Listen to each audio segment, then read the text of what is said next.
అలా ఆయన ఇంక కొంత జ్ఞానాన్ని చెప్పారు. ఏంటంటే కృష్ణుడు తర్వాత రుక్మిణీ మాతని మనం చూస్తూ ఉంటాము.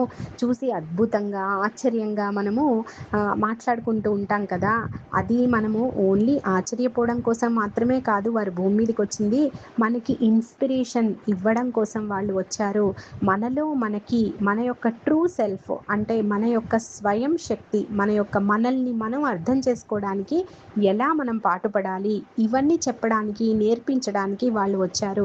మన గత వాసనలు, సంస్కారాల నుంచి విముక్తి కలిగిస్తూ, మన ఆత్మ ఉద్ధరణ ఎలా చేసుకోవాలో నేర్పడానికి వాళ్ళు వచ్చారు అని చెప్పి, నువ్వు ఇందాక దారి తప్పి వచ్చావు చూడు, నువ్వు మళ్ళీ తెలుసుకున్నావు, మళ్ళీ యూటర్న్ తీసుకున్నావు, మళ్ళీ కాసేపు ఆగాల్సొచ్చినప్పుడు ఆగావు. ఇదే లైఫ్ అంటే కూడా జీవితంలో కూడా ఇట్లాగే మనము ప్రయాణం చేస్తూ ఉంటాము అని చెప్పి అతను చెప్తాడు. అప్పుడు సుజాత అంటుంది, నేను మరి నాకివన్నీ తెలియవు. నేనెప్పుడు మెడిటేషన్ లాంటివి అంటే ధ్యాన పద్ధతుల్ని నేనెప్పుడు చేయలేదు. మాత కూడా నాకెప్పుడు చేయమని చెప్పలేదు. ఇప్పుడు నాకు చేయాలనిపిస్తుంది. మీరేమైనా చెప్పగలరా? అని అడుగుతుందనమాట. అప్పుడు అతను చెప్తారు అంటే అతను అంతగా స్పందించడు. ఈ మెడిటేషన్ నేర్పించమని అడిగినప్పుడు అంతగా స్పందించకుండా ఆయనేమంటారంటే, "నువ్వు ఒక ఇంటర్సెక్షన్‌లో ఉన్నావు. అంటే ఒక కూడలి అని చెప్పొచ్చు మనం. అందులో నీ ప్రయాణం ఇప్పుడు అక్కడుంది. ఈ కూడలి నుంచి ఏ పాత్ తీసుకోవాలి, ఏ దారి తీసుకోవాలి అన్నది అది నీ నిర్ణయం మీద ఆధారపడి ఉంటుంది. ఎటు వెళ్ళాలి అన్నది నేను చెప్పడానికి నేను టీచర్‌ని కాదు. జస్ట్ నేను ఒక ఫ్రెండ్‌ని మాత్రమే నీకు. ప్రాథమికంగా కొన్ని శ్వాసక్రియలని నేను చెప్తాను. అంటే బ్రీతింగ్ ఎక్సర్‌సైజెస్ లాంటివి, ప్రాణాయామ లాంటివి నేను చెప్తాను. ముందు ముందు నీకు నిర్ణయించబడిన ఒక గురువు నీకు మిగతా విషయాలు నేర్పిస్తారు" అని చెప్పి ఆయన అలా చూస్తారనమాట ఆమె వైపు. చూసినప్పుడు ఈమె కూడా తన వైపు చూస్తుంది. ఆయన వైపుకి సూటిగా చూస్తుందనమాట. ఆయన దయగల కళ్ళల్లోకి కళ్ళు పెట్టి చూస్తుంది మన సుజాత. అప్పుడు ఆయన అంటారు, "లేదు నీ కళ్ళు చాలా అలసటగా ఉన్నాయి. నువ్వు రెస్ట్ తీసుకో" అని చెప్పి ఆ అగ్ని దగ్గర కొంచెం తగ్గిస్తారనమాట. అగ్నిని మరీ వేడిగా ఉంది కదా! కొంచెం తగ్గించేసి "నువ్వు పడుకో" అని చెప్పి అంటారు. సరే అని ఆయన దగ్గర ఉన్నటువంటి షాల్ ఆమెకి ఇస్తారనమాట. చక్కగా ఆమె కప్పుకొని అలా ఉంటుంది కళ్ళు మూసుకొని. అతను వెనక్కి తిరిగి వెళ్ళిపోబోతాడు. అంటే ఏవో కట్టెలు తీసుకురావడానికి అలా వెళ్దామని లేచి నిలబడతాడు. ఈమెకు వెంటనే భయపడి గబగబా అతని దగ్గరికి వెళ్ళి, "నన్ను వదిలి ఎళ్ళకండి, నాకు భయం" అని చెప్పి అంటుంది. అంటే అతను అంటారు, "నేను ఎక్కడికి వెళ్ళడం లేదు. నేను ఇలా కట్టెలు తీసుకొనొస్తాను. మంట అది అగ్ని అయిపోవచ్చింది గదా!" అని చెప్పి అలా వెళ్ళి నెమ్మదిగా కొన్ని కట్టెలు తీసుకొని వస్తారనమాట. ఆయన వైపు చూస్తూ అనుకుంటుంది, "నేను నిద్రపోకూడదు ఇవాళ నైటు. ఈయన నాకు దొరికినటువంటి అపురూపమైన బహుమతి నాకు ఈ రాత్రి ఈయనతో ఉండడం అన్నది. కాబట్టి నేను నిద్రపోను. ఆయనలో ఏదో ఆకర్షణ ఉంది. ఆయన కూడా మధ్య వయస్సులోనే ఉన్నారు. చాలా చక్కగా హుందాగా ఉన్నారు. ముఖ్యంగా నిర్భయంగా ఉన్నారు. శాంతి కనబడుతోంది ఆయన కళ్ళల్లో. ఏదో తెలియని ప్రేమలాగా అంటే ఏదో ఒక తెలియని బంధంలాగా తనకు అనిపిస్తుంది సుజాతకి. ఇంకా తను పడుకోదలుచుకోలేదు. పడుకోకుండా తనకు కూడా సుజాతకు కూడా 50 సంవత్సరాలొచ్చాయి. ఉద్ధవ్ చనిపోయిన తర్వాత తనకి ఇటువంటి శాంతి గానీ, ఇటువంటి ఒక రకమైనటువంటి ఎమోషన్ గానీ తనెక్కడా ఫీల్ అవ్వలేదు. ఇంతలాగా అంటే ఆయనతో ఉండాలి అని చెప్పిన భావన ఒక రకమైనటువంటి ప్రేమలాంటి భావన ఆమెకి కొత్త. తనని చూసుకుంటుందనమాట. నేను కూడా అంటే నా హెయిర్ కూడా చాలా బావుంది. నేను కూడా చాలా బావున్నాను అనుకుంటుంది. చూడండి అలా అనిపిస్తుందనమాట తనకి. అలా అనిపించి ఒక్క క్షణం అలా కూర్చుంటుంది అతని వైపు చూస్తూ. ఏదో ఒక మంచి ఆకర్షణ ఉంది. అంటే ఆ ఆకర్షణ ఫిజికల్ అట్రాక్షన్ కాదు తనది. ఆయన లోపల నుంచి వస్తున్నటువంటి జ్ఞానానికి తను అట్రాక్ట్ అయిందనమాట. అది తనకి తెలుస్తోంది. అంటే ఇంతకు మించి ఒక రకంగా రూపానికి కూడా తను అట్రాక్ట్ అయింది. ఎందుకంటే హుందాగా ఉన్నారు, చాలా బావున్నారు, మంచిగా ఆయన ఏమంటారు చాలా నిర్భయంగా నిన్ను గౌరవిస్తూ ఆయన ఉన్నారు కదా! ఎక్కడ ఆయన వేరేలాగా ఆమెకి సంకోచం రాకుండా చాలా చక్కగా ఉన్నారు. కాబట్టి అక్కడ ఆమె ఓకే అనుకుంది. కానీ అంతకు మించినటువంటి ఆకర్షణ తనకెక్కడ లభించింది అంటే తనకెన్నో అర్థం కాని విషయాలు ఆయన చక్కగా చెప్తున్నారు. ఆయన చెప్తుంటే తనకు అర్థమవుతుంది. అదేంటో చాలా విచిత్రం అనమాట. ఎవరు చెప్పినా అర్థం కాని విషయాలు ఆయన చెప్తుంటే తను అర్థం చేసుకోగలిగింది. దానివల్ల తనకి కొంత ఆకర్షణలాగా అనిపించిందనమాట. సరే అని చెప్పి అలా కూర్చుంటుంది. ఆయన ఆ కట్టెలు తీసుకొనొచ్చి నువ్వు చాలా అలసిపోయావు గదా! ఏంటి నిద్ర రావడం లేదా? అంటూ, సరే నేనొక డ్రింక్ ఇస్తాను. ఒక రకమైన పానీయం తయారు చేస్తాను. ఛాయ్ లాంటిది, ఒక టీ లాంటిదనమాట. అది నేను నీకిస్తాను అని చెప్పి ఆయన తన బ్యాగ్‌లోంచి ఒక గిన్నె అవి తీస్తారనమాట. సరే ఏదో ప్రిపేర్ చేస్తారు. రకరకాల ఈ ఔషధ సంబంధించిన మొక్కలు నీళ్ళల్లో వేసి ఆయన మరిగించి ఒక కప్పిస్తారు. మరి మీకొద్దా అని అడుగుతుంది. నా దగ్గర ఒకటే కప్పుంది. నువ్వు తాగి నాకివ్వు. నువ్వు తాగుతూ నాకివ్వు అని చెప్పి ఆయన అలా చెప్తారనమాట. అప్పుడు సుజాతకి కొంచెం భయమేస్తుంది. ఎందుకంటే ఆ కాలంలో వర్ణ వ్యవస్థ చాలా ఉందని మనం చెప్పుకున్నాం గదా!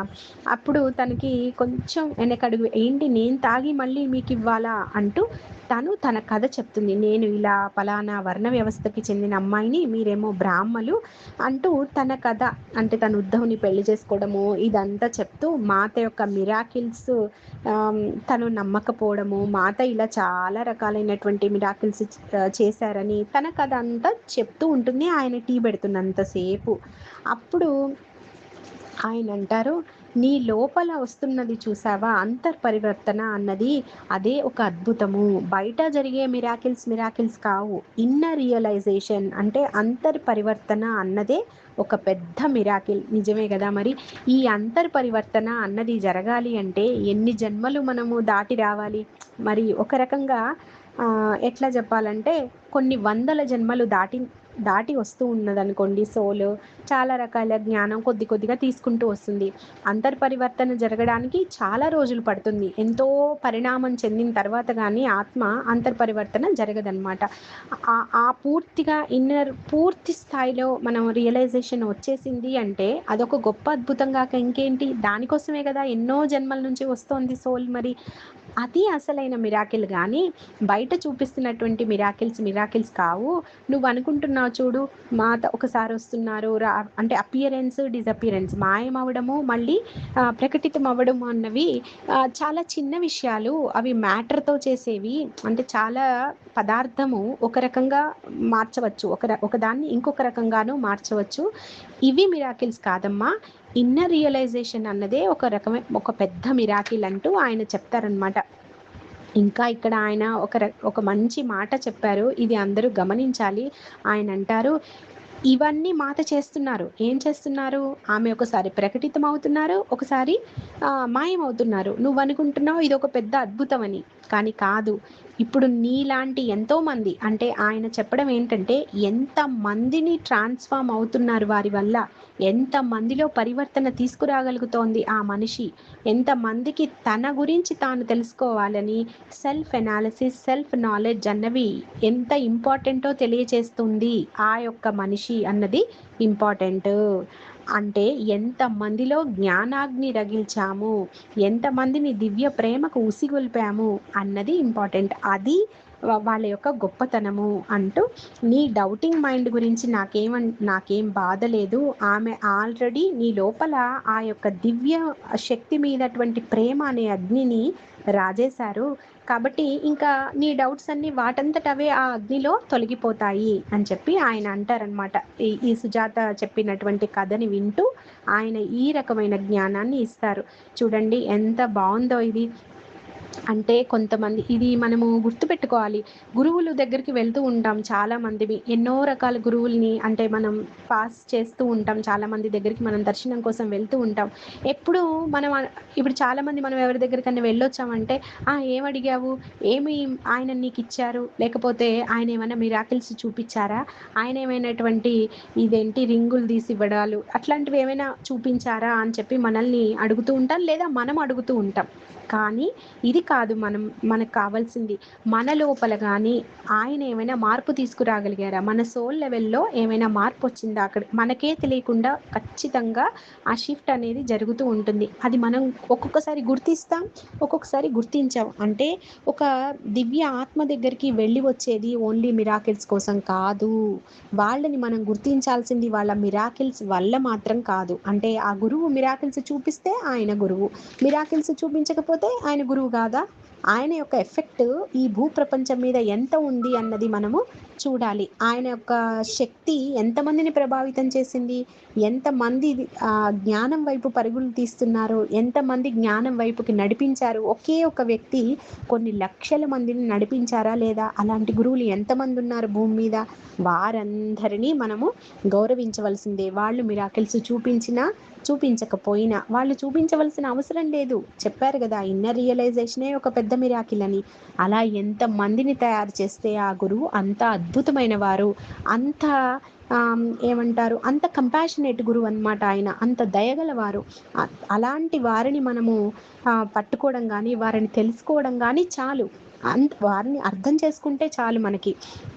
మనం వాళ్ళతోటి మిరాకిల్స్ షేర్ చేసుకోవాల్సిన అవసరం లేదు. వాళ్ళు మనకి మిరాకిల్స్ చూపించాల్సిన అవసరం అసలే లేదు. మనకి మన లోపల జ్ఞానాన్ని రగిలించిన గురువు ఎవరైతే ఉన్నారో వాళ్ళందరికీ మనం కృతజ్ఞత తెలపవలసిందే.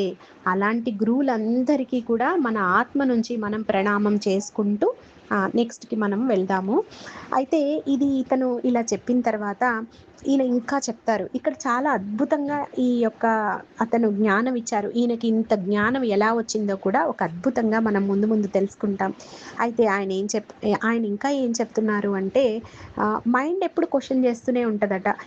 మైండ్ అలాగే డిజైన్ చేయబడింది. క్వెషన్ చేయడం కోసమే డిజైన్ చేయబడింది. కానీ మనం ఏం చేయాలి? ఓర్పుగా, సహనంగా దానికి మనం వెయిట్ చేయాలన్నమాట. దానికి ఆన్సర్ దొరికే వరకు. అంటే ఓర్పు, సహనం అన్నవి ఎంత ఇంపార్టెంట్. అందుకే ఎంతోమంది గురువులు ఓర్పు, సహనం గురించి కూడా చెప్పారు మనకి.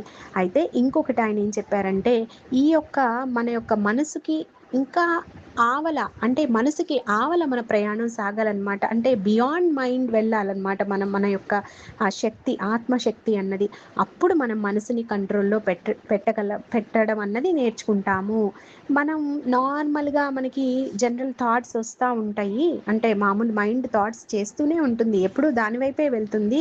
మనం కానీ దాన్ని హయ్యర్ పర్పస్ వైపుకి మరల్చాలి. అంటే ఒక మంచి ఉద్దేశము, ఒక దివ్యమైనటువంటి ఉద్దేశం వైపుకి మన మైండ్‌ని మనము నడపాలి అని చెప్పి ఆయన ఒక అద్భుతంగా ఇక్కడ ఒక విషయాన్ని మనకి తెలియజేశారు. అప్పుడు సుజాత అంటుంది, "నా కథ ఇంత విన్నారీనా? ఇంత వింటూ జడ్జి చేయకుండా ఎంత బాగా చెప్తున్నారే" అనుకుంటూ, అంటే ఈయనకి కుల వివక్షత అదే వర్ణ వివక్షణ లేదు అనుకుంటూ ఆయన టీ ఇస్తారు ఒక కప్పు. ఈమె ఒక సిప్ తాగి మళ్ళీ ఆయనకి ఇస్తుందన్నమాట. ఆయన అంటారు, నువ్వు నాకు అలాంటివేం లేవు అని ఆయన తన యొక్క భావనని చెప్తారనమాట. నేను అంటే కృష్ణుడు మన రుక్మిణీ మాత కూడా వీటన్నిటికీ అధిగమించే కదా వాళ్ళు అన్నీ మనకి నేర్పిస్తున్నారు అని నాకు అలాంటి భావనలేం లేవు అన్నట్టుగా ఆయన చెప్పి చక్కగా నువ్వు తాగి నాకు ఇవ్వు అని చెప్తారు. అలా వాళ్ళు ఒకసారి తను తాగడము, ఒకసారి మళ్ళీ ఆ బ్రాహ్మణుడు తాగడంతో ఇది నడుస్తూ ఉంటుంది వాళ్ళ సంభాషణ. ఇది తనకి గుర్తొస్తుంది. రుక్మిణీమాత శ్రీకృష్ణుడి వారు కూడా సుభద్రమ్మ పెళ్లి టైంలో ఇలాగే కప్పుతోటి టీ తాగారు, ఇలాగే ఒక గేమ్ ఆడారు అని చెప్పి ఆ రోజున అంజలి చెప్తుందనమాట. అది తనకి గుర్తొస్తుంది. ఆ విధంగా వర్ణ వివక్షత లేదు అన్న విషయం ఆయన తనకి అందజేశారనమాట. ఇంకా ఆ తర్వాత అతని కథ చెప్తారు. ఇది జరుగుతున్నప్పుడే వీళ్ళు ఇలా టీ తాగుతూనే అతని కథ కూడా ఆయన సుజాతకి చెప్తారు. ఏమని అంటే, నేను బ్రాహ్మణుల ఒక పేరెంట్స్ అనమాట. బ్రాహ్మణులు తోటి అంటే వాళ్ళు నా అమ్మా నాన్న, నా సొంత అమ్మా నాన్న కాదు. నేను అక్కడ పెరిగానంతే. వాళ్ళకు ఉన్నటువంటి ఏకైక సంతానాన్ని నేను. మరి వాళ్ళు నన్ను పెంచారు. మా నాన్నగారు వేదాల యొక్క అంతరార్థాన్ని అందరికీ బోధించేవారు. ఆంతర్యం లోతుల్లోకి వెళ్ళి మరి ఆయన వేదాలు చెప్పేవారు. ఆయన రిచువల్స్‌ని పాటించేవారు కాదు. అంటే వాటి గురించి చెప్పేవారు కాదు. ఆచార వ్యవహారాలని ఆయన పట్టించుకోలేదు. వేదం యొక్క అంతరార్థాన్ని మాత్రమే ఆయన బోధన చేసేవారు. కానీ మిగిలిన వాళ్ళందరూ ఏమనేవారు? నువ్వు ఆచారాలను చెప్పు, దేవతల్ని ప్రసన్నం చేసుకోవడానికి కావలసిన ఆచారాలు చెప్పు అని ఆయన మీద ఒత్తిడి తెచ్చేవారంట. వాళ్ళు ఏమనేవారట? దేవతలకు ఆగ్రహం వస్తుంది నువ్వు గనక ఆచార వ్యవహారాలు చెప్పకపోతే అని చెప్పి వాళ్ళు చాలా ఆయనని అవమానం చేస్తూ ఉండేవారు. అప్పుడు వాళ్ళ నాన్నగారు, దేవతలు ఎక్కడో లేరు, మనలోనే ఉన్నారు. బయట చేయడం కాదు పూజ, అంతరంలో మనం సాధించాలి అని చెప్పి ఆయన ఎంత చెప్తున్నా వాళ్ళు ఆయనని చాలా సార్లు అవమానానికి గురి చేశారు. ఈ గొడవలన్నీ చూసి, చూసి వాళ్ళ అమ్మ చాలా బాధపడుతూ ఇంకా ఆమె మరణించిందనమాట. ఈ బాధలన్నీ తట్టుకోలేక. లేకపోతే ఒకసారి ఆయన్ని కొట్టడానికి కూడా వస్తారనమాట మిగిలిన వాళ్ళు. ఇంత పెద్ద గొడవ అయిన తర్వాత ఇగ వాళ్ళ అమ్మ తట్టుకోలేకపోతుంది. చాలా ఆమె బెంగపడి ఇగ ఆమె మరణం చెందుతుంది.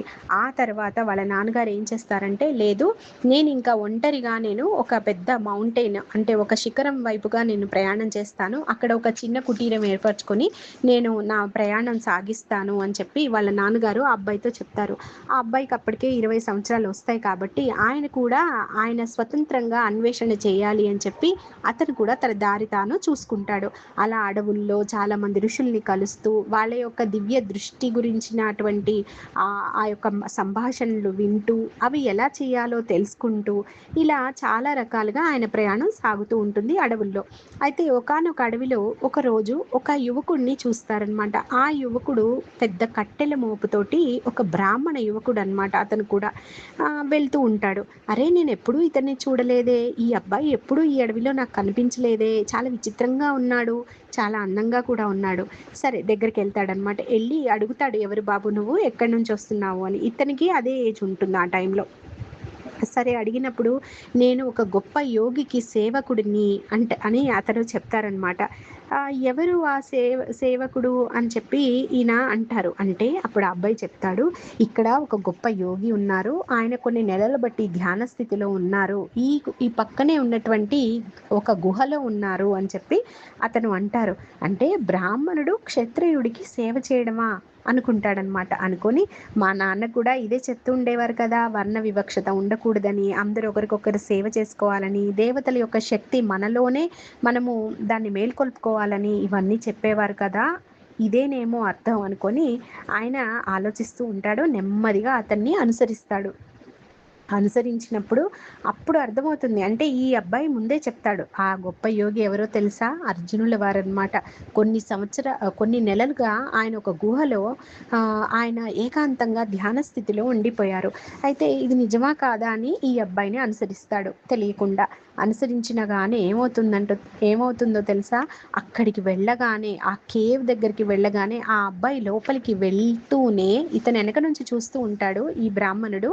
ఆ బ్రాహ్మణ బాలుడు లోపలికి వెళ్ళి ఆ యువకుడు లోపలికి వెళ్ళగానే చక్కగా మనోహరమైనటువంటి దివ్య మూర్తి శ్రీకృష్ణుల వారుగా మారిపోతాడు. అంటే శ్రీకృష్ణ పరమాత్మ తన భక్తుడికి సేవ చేయడం కోసం ఆయన కట్టెలు తీసుకొని వచ్చి వంట చేసి పెడుతున్నారనమాట అర్జునుడికి. చూడండి ఇవన్నీ మనకి తెలియవు. అంటే కానీ మనకు ఒకటి తెలుసు, పరమాత్మ చాలా ప్యూర్గా ఉండే మనకి చాలా మంది భక్తుల దగ్గరికి వచ్చి వాళ్ళు విసురుతుంటే విసరడము, మనకి ఎన్నో చంద్రభాగ తరంగాల్లో ఎన్నో రకాలుగా శ్రీకృష్ణుల వారు చూపించినటువంటి లీలలు, ఆయన యొక్క ప్రేమ భక్తుల పట్ల ఆయనకు ఉన్నటువంటి ప్రేమ కూడా మనం చూసాం కదా. మరి సాధారణంగా భక్తుల పట్లే అంటే అంత మామూలుగా మానవ దేహం తీసుకొని అంత భక్తిగా ఉన్న వాళ్ళతోటే ఆయన అలా ఉంటే, ఎంతో విశాలమైనటువంటి దృక్పథం కలిగి ఎంతో గొప్ప ప్రయోజనం కోసం పుట్టినటువంటి అర్జునుడి మీద ఎంత ఉండాలి శ్రీకృష్ణ పరమాత్మకి. అంటే ఒక రకంగా అది బాధ్యత, ఇంకొక రకంగా ప్రేమ కూడా. సరే ఇలా ఆయన కృష్ణుల వారు లోపలికి వెళ్ళగానే ఆశ్చర్యపోతాడనమాట. ఎందుకంటే ఇదే ఈ బ్రాహ్మణుడికి ఫస్ట్ శ్రీకృష్ణ దర్శనం అనమాట. అంతకుముందు ఎప్పుడు శ్రీకృష్ణుల వారిని చూడలేదు. చూసి ఆహా పరమాత్మ, నీ భక్తుడి కోసం నువ్వే సేవ చేయడానికి వచ్చావా అనుకుంటాడు. అలా అనుకోగానే ఒక సెకండ్లో మళ్ళీ ఆ పరమాత్మ మాయమైపోతాడు. అంటే పరమాత్మ మనకి గైడెన్స్ ఇస్తూ ఉంటారనమాట, మనం ఏ పాత్రలో వెళ్ళాలి ఏంటి అన్నది. ఎప్పుడు ఆయన ఉండరు తోడు. అయితే ఇది చూపించగానే తనకు అర్థమవుతుంది ఆ బ్రాహ్మణుడికి. ఇతను కొన్ని రోజుల పాటు ఒక చిన్న కుటీరం ఏర్పరచుకొని ఆ గుహకి దగ్గరలో అక్కడ అర్జునుడికి సేవ చేసుకుంటాడు ఈ బ్రాహ్మణుడు. అందుకని జ్ఞానవంతుడు అయ్యాడనమాట. అంటే ఈయన సాధన ఈయన చేస్తూనే ఆ గొప్ప యోగికి కూడా చక్కగా వంట చేసి పెట్టడం లాంటివి ఆయన సేవ అలా చేస్తారు. అయితే అర్జునుడి వారట ఒకరోజు తినేవారట, 10 రోజులు ఆయన తినేవారు కాదు. అంటే కొన్ని రోజులు తినేవారు, కొన్ని రోజులు తినేవారు కాదు. ఆయన ధ్యాన స్థితిలోంచి బయటికి వచ్చేవారు కాదు. అంత గాఢమైన ధ్యాన స్థితిలో ఉండేవారు. ఇలా జరుగుతూ ఉంది. కొన్ని రోజుల తర్వాత అర్జునుల వారు అక్కడి నుంచి మాయమైపోయారు. అంటే ఆయన వెళ్ళిపోయారనమాట. తపస్సు ఆ కాలం అయిపోయింది. ఆ తర్వాత ఇతను తనది యొక్క ధ్యానాన్ని ముందుకు తీసుకువెళ్ళారనమాట ఈ బ్రాహ్మణుడు. ఇలా ఈయన కథ చెప్తూ ఉంటే ఈమె ఆశ్చర్యపోతుంది సుజాత, నిజమా అర్జునుల వారు ఉన్నారా అక్కడ అని చెప్పి. అవును. నేనిది చూశాను. అవును. నేను ఆయన యొక్క ముగ్ధ మనోహర రూపాన్ని చూశాను. చాలా చాలా నాకు ఎంతో రకమైన దివ్య ఆనందం కలిగింది ఆయన్ని చూసినప్పుడు అంటూ తన శ్రీకృష్ణ దర్శనం గురించి కూడా సుజాతకి చెప్తూ, ఇంకా ఆయన ఇలా చెప్పారు. ఆయన దివ్య తేజస్సు గల కళ్ళతో తియ్యగా మనందరం కూడా ఉన్నది సేవ చేసుకోవడానికే కదా ఒకరికొకరు అంటారట శ్రీకృష్ణుల వారు. అంటే మీరొచ్చారా?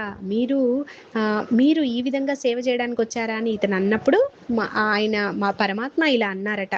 తర్వాత ఆయన అంటారు, శ్రీకృష్ణుల వారు ఇంకా ఈ బ్రాహ్మణుడితో అంటారు, మీ నాన్న కూడా చాలా అరుదుగా ఆయన్ని అర్థం చేసుకున్న వాళ్ళని మనం చూడొచ్చు.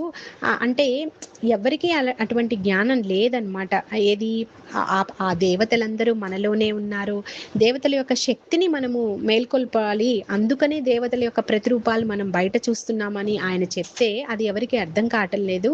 ఆ జ్ఞానం ఉన్నవాళ్ళు చాలా అరుదు. అందుకనే ఆయన్ని నేను నా దృష్టిలో పెట్టుకున్నానులే. ఆయన అన్వేషిస్తున్నటువంటిది ఏదైతే ఉందో అది ఆయనకి తప్పకుండా లభిస్తుంది అని చెప్పారట మాయమయ్యే ముందు శ్రీకృష్ణుడి వారు. ఇవన్నీ కూడా తను సుజాతకి చెప్తూ ఉంటారనమాట. అలా నేను నా ధ్యాన సాధన చేస్తూ ఉన్నాను. వారు వెళ్ళిపోయిన తర్వాత యూనివర్సు మనం స్వార్థం లేకుండా మన యొక్క పనులు మనం చేసుకుంటూ ఉంటే తన బ్లెస్సింగ్స్ తప్పకుండా ఇస్తుంది అని చెప్తారు ఈ బ్రాహ్మణుడు. చెప్పి నేను ఇలా ధ్యానం నుంచి లేచానో లేదో యుద్ధం యొక్క శంఖారావాలు నాకు వినిపించాయి, యుద్ధం జరుగుతుందని తెలిసింది. సరే అని రుక్మిణీ మాతకి ఈ రకమైనటువంటి ఔషధాలు ఇవ్వాలని చెప్పి నాకు అనిపించి నేను తీసుకొస్తున్నాను అని చెప్పి ఆ బ్రాహ్మణుడు చెప్తాడు. అప్పుడు సుజాత అభిమన్యుడి యొక్క స్టోరీ చెప్తుంది. కాదు, సుజాత ఇక్కడ అర్జునుడు ముందు ఎలాగా తను కలిసింది, అర్జునుడితోటి తన యొక్క కలయిక గురించి, అంటే ఎక్కడెక్కడ వాళ్ళు ఎలా మాట్లాడుకున్నారు, వాళ్ళ నాన్నగారిని కలపడానికి అర్జునుల వారు వస్తారు కదా, ఆ స్టోరీ గురించి ఇతనికి చెప్తుంది. అప్పుడు ఆయన అంటారనమాట, ఇలా ఎందరినో అర్జునుల వారు కలిశారు. మానవుని యొక్క కష్టాలు బాధలు ఇవి తెలుసుకుంటూనే ఆధ్యాత్మిక జ్ఞానంలో శిఖరాలు చూశారు ఆయన. అంటే ఒక శిఖరం ఎంత ఎత్తులో ఉంటుందో అంత హైయెస్ట్ జ్ఞానాన్ని ఆయన పొందారు అని చెప్పి తను చెప్తుంది. అప్పుడు తను అభిమన్యుడి గురించి అడుగుతుంది సుజాత. ఇలా జరిగిందట, ఇలా మీకు తెలుసా అంటే, అవునవును, అభిమన్యుడు వర్చస్ అంటే చంద్రవంశానికి సంబంధించినటువంటి వాడు. కౌరవులందరూ చనిపోయినా పాండవులు ఒకవేళ వాళ్ళు కూడా వెళ్ళిపోయినా కూడా, అంటే ఆ తర్వాత ఇంకా వీళ్ళ యొక్క వంశాన్ని ముందుకి నడిపించడం కోసం ఆ చంద్రదేవుడి యొక్క వంశస్థులు వచ్చారు భూమి మీదకి అని చెప్పి అంటుంది. అంటే మీకు తెలుసా ఈ కథ అంతా అని చెప్తారు. అవునవును, నాకు తెలుసు. ఇదంతా కూడా వర్చస్ అన్న అబ్బాయి మానవుడిగా భూమి మీదకి వచ్చి తన యొక్క హెల్ప్ చేస్తూ తన యొక్క ఆధ్యాత్మిక ప్రగతికి ఈ యొక్క అనుభవాన్ని నేర్చుకొని వెళ్ళాడు అని చెప్పి, ఆయన వల్లనే నెక్స్ట్ వంశం అంతా అభివృద్ధి చెందింది అని చెప్పి చెప్తుంది. అంటే ఏంటి, దేవతలు కూడా భూమి మీద జన్మ తీసుకుంటారు అన్నది సుజాతకు అర్థమవుతుంది. అర్థమై అదే కదా మీ నాన్న చెప్పింది, అంటే దేవతలు మనుషుల్లాగాను జన్మ తీసుకుంటారు, మనుషులు దేవతల్లాగా కూడా మారగలరు, అదే కదా మీ నాన్నగారు బోధించింది అంటుంది. అవునవును, మా నాన్నగారు చెప్పింది అదే. దేవతల యొక్క ఎనర్జీస్ ఎక్కడో లేవు, మనలోనే ఉన్నాయి. అవి అంటే మేల్కొల్పే శక్తి మనకుంది. మేల్కొల్పడానికి కావలసినటువంటి సాధనలు మనం చెయ్యాలి. దాని వలన మనము ఒక రకమైన ఇమ్మోర్టల్ నేచర్ని మనం తెలుసుకుంటాం, అంటే అమృతత్వాన్ని మనం పొందవచ్చు అని చెప్పి అతను చెప్తారనమాట. ఇంకా ఏం చెప్పారు అంటే, ఈ కాస్మిక్ ఫోర్సెస్ ఏవైతే ఉన్నాయో అవి మన లోపల నుంచే మనల్ని బయటగా చూడనిస్తాయి. అంటే ఏంటంటే, ఈ కాంతి ఏదైతే మన లోపల కాంతి పెరుగుతున్న కొద్దీ, జ్ఞానం పెరుగుతున్న కొద్దీ ఔటర్ వరల్డ్ అంటే బాహ్య ప్రపంచం కూడా మారిపోతుంది అని చెప్పి ఇతను చెప్తారు. ఇంకా ఇంకా ఇంకా ఇక్కడ మనకి ఇంకొన్ని విషయాలు ఈయన గారు చెప్తున్నారు. అవి ఏంటి అన్నవి మళ్ళీ మనము నెక్స్ట్ చూద్దాము.